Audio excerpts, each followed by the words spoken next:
Transurfer, and welcome to TransurfingTV and one of the 78 days of practical transurfing. I'm Renee Garcia. I'm super happy to be here. I love making these videos now. This is so weird that I used to really be so terrified of the camera, and now I get excited with the idea of getting in front of the camera. It's really quite a surreal experience. Today, day 51, Incomprehensible Infinity. I have no idea what this is about, but I'm going to learn it alongside you guys for the first time. I haven't even read this one, but before I get started, remember to like this video and comment below. I love Reality Transurfing to enter my daily giveaway to win a nice stack of these reprogramming stickers, which people have loved so much. So with that, I will get into it. Day 51, Incomprehensible Infinity. Sounds fun, right? Let's see what this is about. Why does transurfing work? Who put everything into the alternative space? No one created the alternative space. It has always existed. It is human nature to believe that everything in this world was made by someone or something and has a tangible beginning and end. Yet there are certain questions in this world to which the answers lie way beyond the limits of the human mind. For the mind is nothing more than a logical machine, albeit a machine with the ability for abstract thought. Transurfing does not explain the structure of the world. It offers a utilitarian model that enables us to understand why it is possible for a person to create their own reality and how to go about it. It's the same as driving a car without understanding how it was assembled. Love it. Interpretation.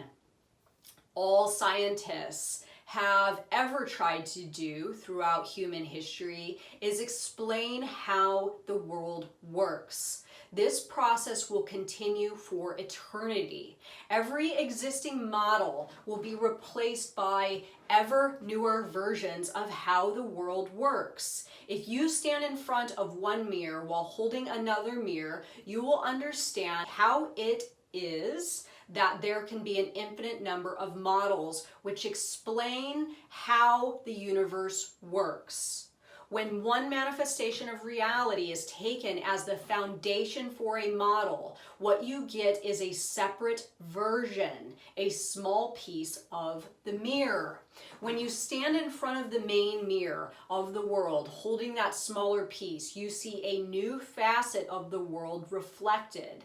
When you take one of the manifestations of this aspect, you again get a separate reflection of reality. And again, out of yet another tiny mirror, a new one will appear reflected in the image of the mirror before that. So what is the true nature of the world? Try, if you can, to imagine it as being as two identical mirrors placed just opposite each other.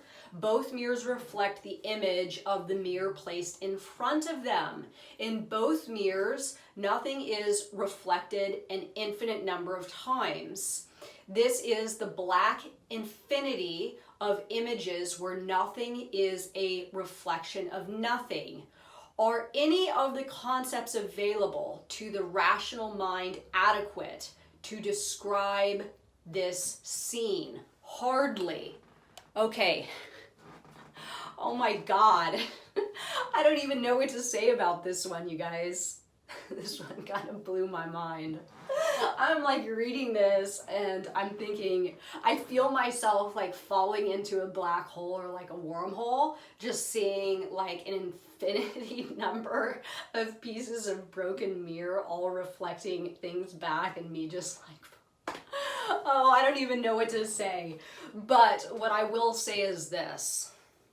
The cool thing about reality transurfing is that it really urges us to be in contact with the idea of an unlimited universe, of an unlimited space in which we can draw from, right? I'm not going to get into the business of talking about what he just presented there and all the mirrors and everything, because I don't even know what to think about that. But what I do think is that we live with limitations of self, limitations of what we believe possible, limitations of things like gravity and time and all these different components of our realities.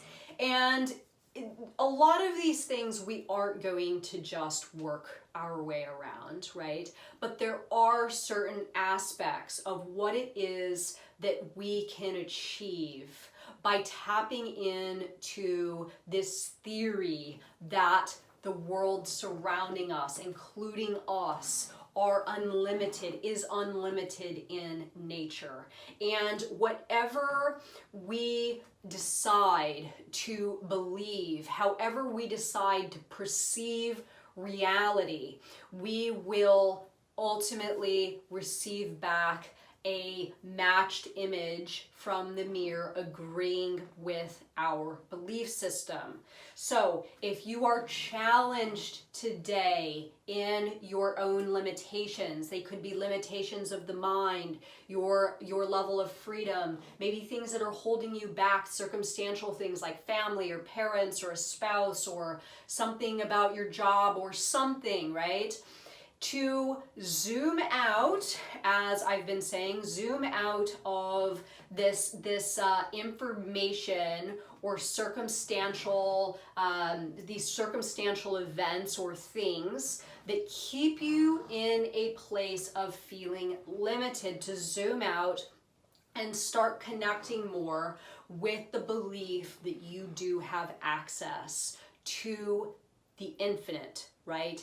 To the alternatives space that is infinite. And I'm gonna kind of leave it at that, because this could be a deeply philosophical topic that I'm just not prepared to go into. I think my mind still has challenges with some of the ideas presented in Reality Transurfing, like the one I just read.